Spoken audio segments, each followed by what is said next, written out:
Cette histoire a 1500 ans. Elle vient des fjords glacés de Scandinavie, des longues maisons en bois où les guerriers mangeaient, buvaient et priaient pour tomber les armes à la main.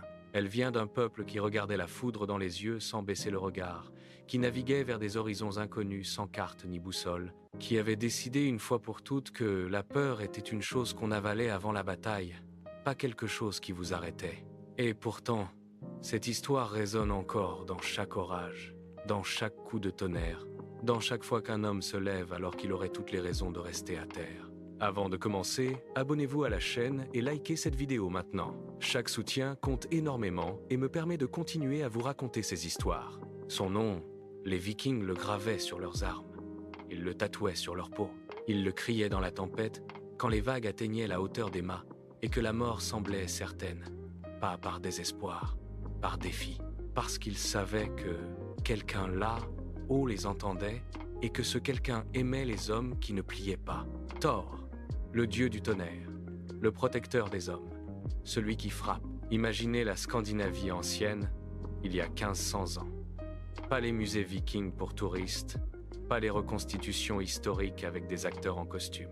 La vraie Scandinavie, celle des hivers qui durent 8 mois, celle des forêts si denses qu'on peut s'y perdre et ne jamais en sortir, celle des mers du Nord si violentes et si froides qu'elles tuent un homme en quelques minutes. Un monde où la survie n'était pas acquise, où chaque printemps était une victoire, où chaque retour de voyage en mer était un miracle. C'est dans ce monde-là que Thor est né. Pas comme un divertissement, pas comme un personnage de fiction, comme une nécessité absolue. Les Vikings avaient une vision du monde que peu de peuples ont osé avoir. Ils savaient que le monde allait finir. Pas peu, être. Pas un jour lointain dans un futur abstrait. Ils savaient que le Ragnarok viendrait, que les dieux eux-mêmes mourraient au combat, que les loups avaleraient le soleil et la lune, que les mers se soulèveraient et noieraient la terre. Et ils savaient tout ça. Et ils ont décidé que ça ne changeait rien, qu'on se battait quand même, qu'on construisait quand même, qu'on aimait quand même. Et ils avaient besoin d'un dieu qui partageait cette philosophie. Pas un dieu lointain et froid qui observait les humains de haut, un dieu qui descendait, qui se battait, qui suait, qui saignait, qui gagnait parfois et perdait d'autres fois. Un dieu qui ressemblait au meilleur d'entre eux. Ce dieu, c'était lui. Un homme d'une taille qui dépassait tout ce qu'on pouvait imaginer. Les cheveux roux comme les flammes d'un feu de forge. La barbe épaisse comme celle d'un guerrier qui n'a pas eu le temps de se raser entre deux batailles. Les bras comme des troncs d'arbres, les yeux bleus et vifs comme le ciel juste avant l'orage. Et dans sa main droite, quelque chose qu'aucun autre être dans les 9 mondes ne pouvait soulever. Mjolnir, le marteau qui écrase les montagnes, l'arme qui revient toujours dans la main qu'il a lancée. On l'appelait Asa Bragr, le meilleur des dieux. On l'appelait Björn, l'ours. On l'appelait Loridi, celui qui conduit son char à travers le ciel. Et quand il passait, on entendait le tonnerre rouler d'un bout de l'horizon à l'autre. Mais pour comprendre qui était vraiment Thor, il faut comprendre d'où venait Mjolnir. Parce que l'histoire de ce marteau est aussi l'histoire d'une humiliation transformée en triomphe. Et elle commence par une trahison. Loki, le dieu de la ruse et du chaos, s'ennuyait. Loki s'ennuyait toujours. Et quand Loki s'ennuyait, quelque chose de mauvais arrivait invariablement. Cette nuit-là, pendant que Thor dormait, Loki entra dans la chambre de Sif, l'épouse de Thor, et lui coupa entièrement les cheveux.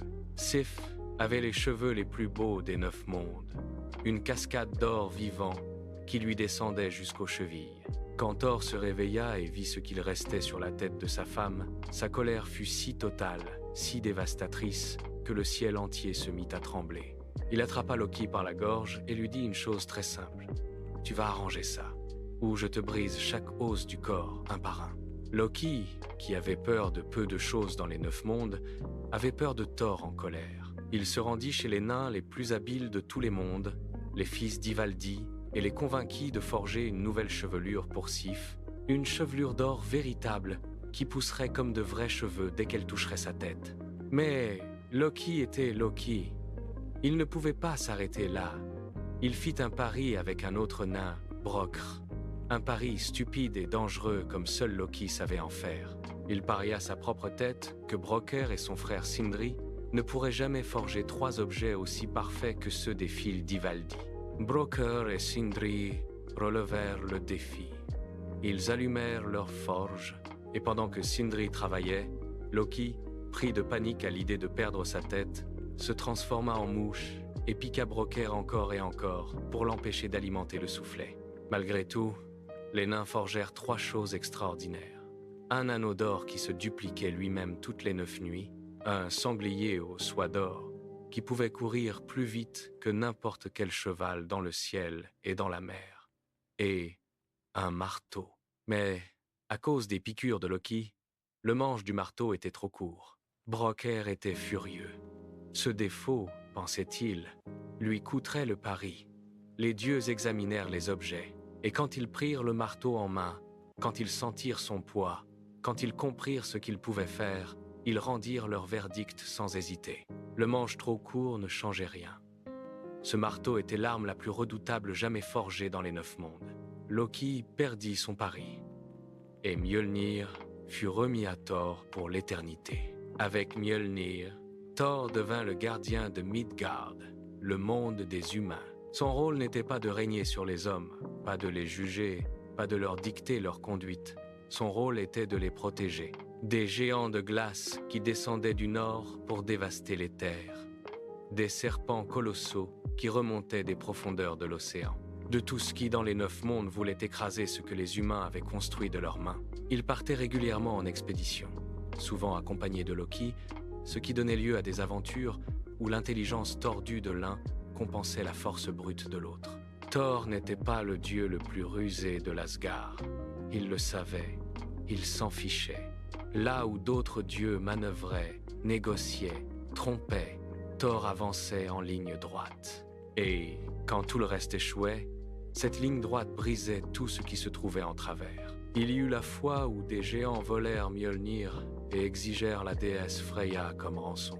Thor se déguisa en mariée, Loki en demoiselle d'honneur, et ils pénétrèrent dans le palais des géants pour récupérer le marteau. Quand Thor sentit enfin Mjolnir dans sa main, il en tua 40 avant que quiconque ait eu le temps de comprendre ce qui se passait. Ce n'était pas élégant, c'était Thor. Il y eut la fois où il affronta Jormungandr, le serpent du monde. Un monstre si gigantesque qu'il encerclait la terre entière en se mordant la queue. Ils se battirent jusqu'à ce que Thor tue le serpent d'un coup de Mjolnir. Puis il fit 9 pas et tomba, empoisonné par le venin qui coulait de la bête mourante. Même sa victoire ultime lui coûtait tout. Parce que c'est ça, Thor. Ce n'est pas l'invincibilité, ce n'est pas la toute-puissance. C'est la volonté de se battre en sachant qu'on peut perdre, et de se battre quand même. Les Vikings qui priaient Thor n'étaient pas des gens qui croyaient que leur dieu les rendrait invincibles. Ils étaient des gens qui affrontaient des hivers impossibles, des mers meurtrières, des ennemis redoutables, et qui avaient besoin de croire qu'il existait quelque chose dans l'univers qui comprenait ce que c'était de tenir debout malgré tout. Thor n'était pas le dieu des rois et des nobles. Il n'était pas adoré dans les palais dorés par des hommes qui n'avaient jamais connu la peur. Il était le dieu des paysans, des pêcheurs, des forgerons, des guerriers ordinaires, des gens qui travaillaient avec leurs mains, qui se levaient avant le soleil, qui rentraient chez eux épuisés et qui recommençaient le lendemain. Ces gens-là portaient des petits marteaux autour du cou. Pas des épées, des marteaux, comme le sien. Parce que le marteau ne détruit pas seulement, il construit aussi. On dit que chaque coup de tonnerre, c'est Mjolnir qui frappe.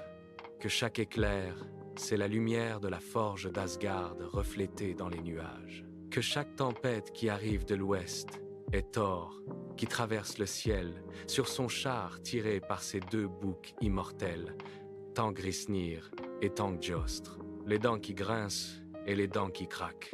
1500 ans ont passé, les Vikings ont disparu. Les temples nordiques sont en ruine sous des siècles de terre et de mousse. Les prêtres sont morts depuis longtemps et leurs noms ont été oubliés. Mais quelque chose de Thor demeure, dans chaque orage qui éclate au-dessus de nos têtes et qui nous fait sentir petits et vivants en même temps.